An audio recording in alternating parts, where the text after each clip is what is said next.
This month nyika isonozwa kuti aiwa the ruling party aiwa inenge iri kucongress. Vanhu vanyatsokuona kuti aiwa kucongress uchangosvika jiyo rinopisa nokuda kwezvavari kuona zvava kuitika izvi.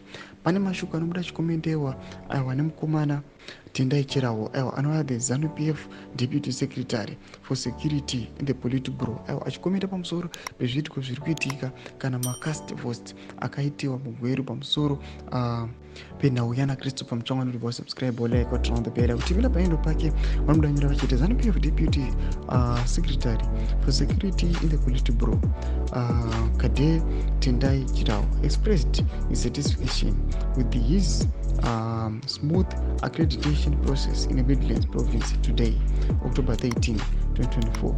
This process is in preparation for the upcoming Zanu PF National People's Conference.